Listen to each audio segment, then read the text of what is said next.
found my true love, living in a sweet dream, singing my favorite song, and it all starts with you.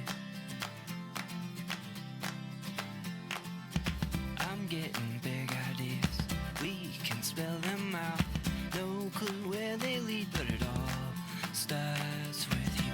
Oh, oh, all this goodness, oh, oh, fills my heart. Oh, oh, all this goodness, oh, and it all starts with you. So, Justin and I met our freshman year at Utah State, and we were in the same freshman ward. And she went up there and she was bearing her testimony, and then she mentioned about Latter-day Voices retreat. And so I thought, oh, she's Latter-day Voices too, and she's really cute. We lived in the same building, and Heavenly Father gave us lots of chances to make sure that we met each other. From then on, we just became really good friends. He was just this cute little boy and just so happy, and A lot of people thought we were dating at first, and I was kind of glad about that, but I friend zoned him really hard and quickly for the whole year. she was involved in other things. When I'd break up with someone or a date wouldn't go so well, I'd always go cry to Justin, and he was just always there and constant and good through it all.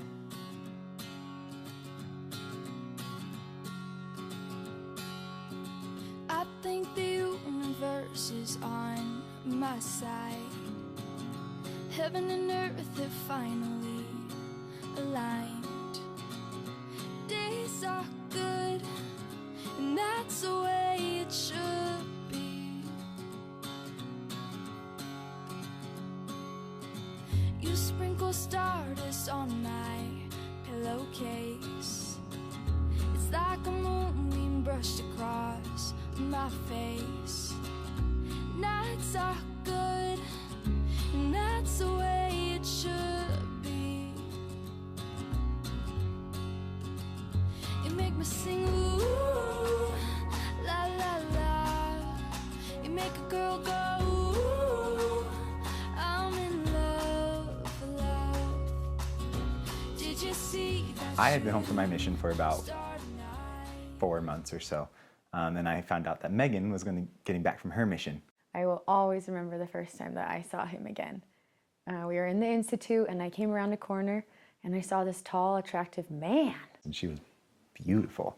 And at the end of the hallway, and he saw me, and he just squealed. Probably wasn't the most manly thing to do. We ran and hugged each other because we'd been best friends forever. And now she was even more beautiful than I remember her to be. I just would hug him and look up at him and hug him and be like, he is very dating worthy. I don't know. I just really wanted to date him from that very moment I saw him. He just become a man.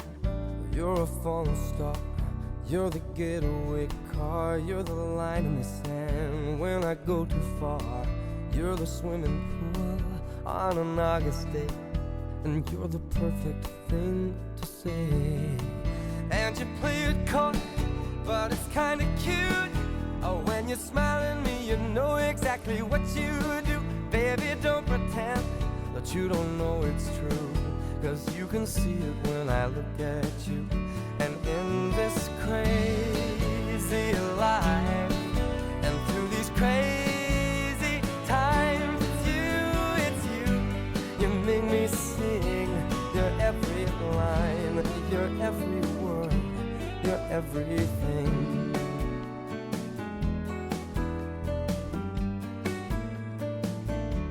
So after I saw him that day in Logan, I started texting him every day. Then I was starting to think, oh, does she like me? I don't know, we just kind of have fun texting back and forth. After about 2 weeks, I realized he really wasn't catching on that I wanted to date him.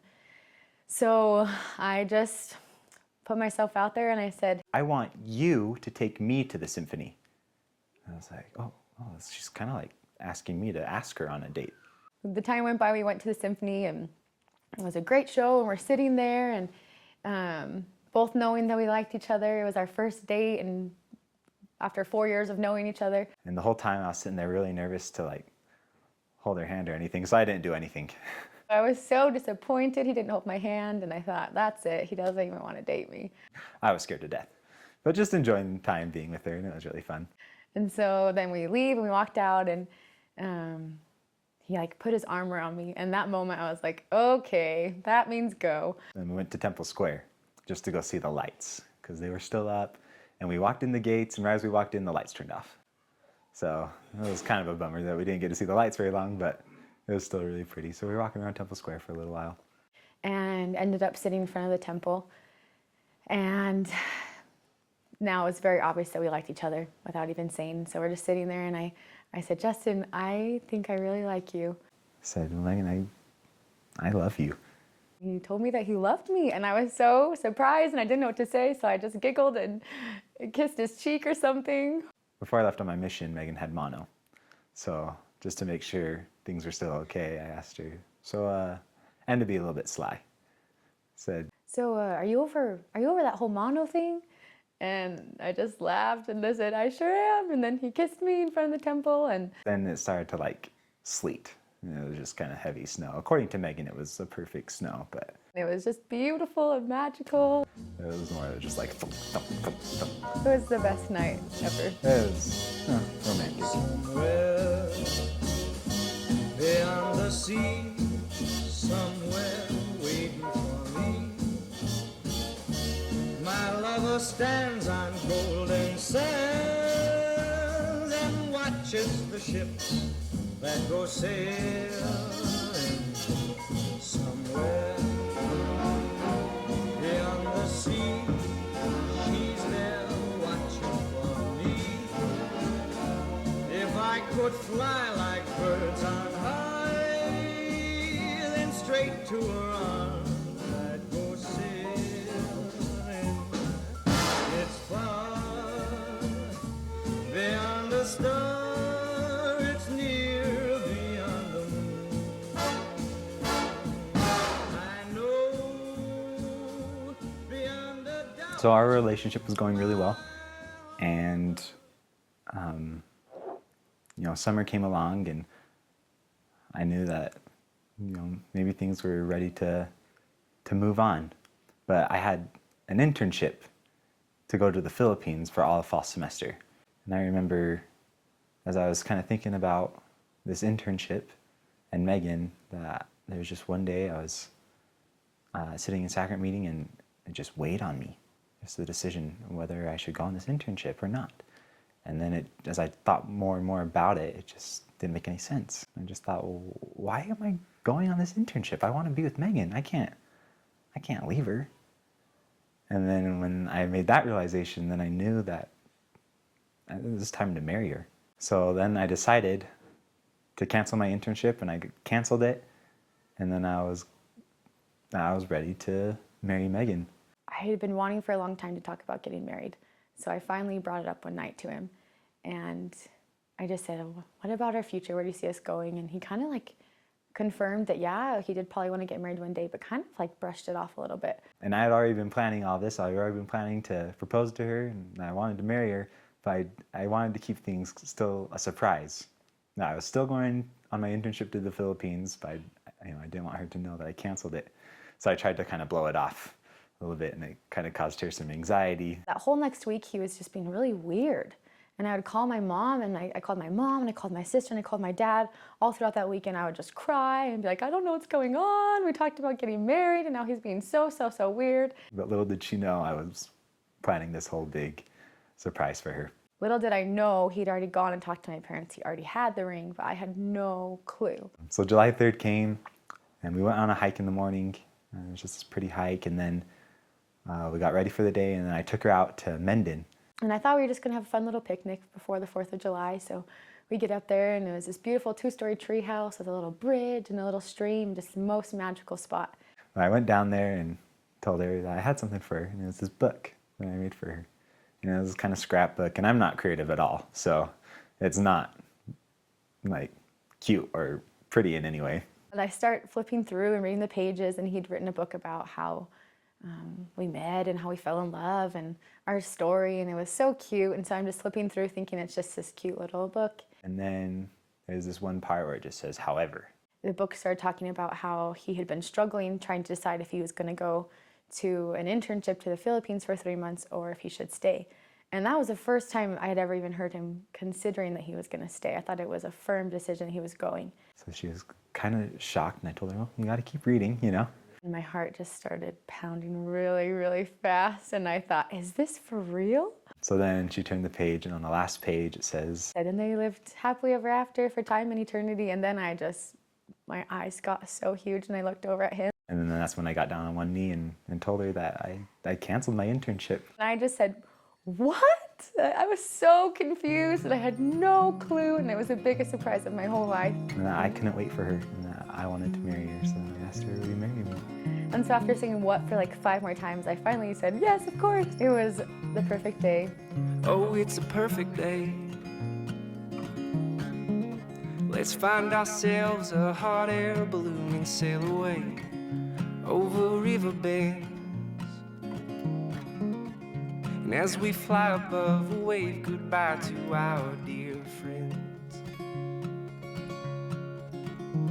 'Cause you are as sweet as honey, and I am falling into this river that is running. And I think that I love you. I still remember the first day I met the Browns. It was New Year's Eve. I went down to her house, and I was kind of nervous. From the moment I met the Keat family, I was just instantly in love with every single one of them. They all came up, and they were all really excited to meet me. And I just felt really welcomed. After the first time I met them, I actually got really, really scared because I was so scared that it wouldn't work out with Justin and that I wouldn't be able to be with his family anymore. And it was so scary. And they're just the greatest family, and I'm so excited that I can be a part of their family now.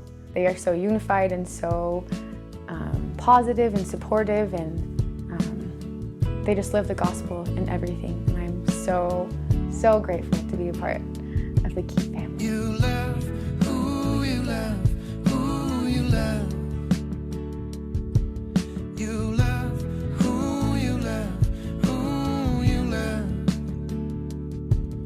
My girl, she ain't the one that I saw coming. And sometimes I don't know which way to go. And I tried to run before, but I'm not running anymore. 'Cause I fought against it hard enough to know that you love who you love. Megan, I just want you to know that I love you so much, and that I don't regret the decision that I've made. I'm so excited that I get to spend eternity with you. Justin Keat, I love you, and I feel like the luckiest girl that I get to be with you forever. And I'm so excited for all the fun adventures that we're going to have. I love that we are first and foremost best friends, and that's our foundation, is understanding and loving and caring about each other. I love your personality, and I love how happy you make me. I can't think of a time of when I wasn't happy when I was with you. You always just bring a smile to my face. I love your goodness, and I love your positivity. I love that you live the gospel and that you honor your priesthood, and that you are an example to everyone around you. I love how you can light up a room, and I love how everyone loves you. Everyone always talks about how you're so positive and so happy, and you just make other people feel so good about themselves. And how lucky that I get to be with someone like that for forever. You're such a lovable person, but I love you the most. So I love you, and I'm so excited to spend the rest of forever with you, and thanks for choosing me. I love you. I love you. I love you. Thinks that I am unforgettable too. Unforgettable in every way, and forevermore, that's how you stay. That's why, darling, it's incredible that someone so unforgettable thinks that I am unforgettable too.